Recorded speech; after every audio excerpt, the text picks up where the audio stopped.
આનંદ સદગુરુ સાઈનાથ મહારાજ કી જય. બોલો સાईं બાબા કી જય.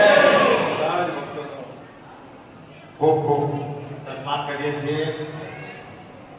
બધાને ખૂબ શુભકામના અને હંમેશા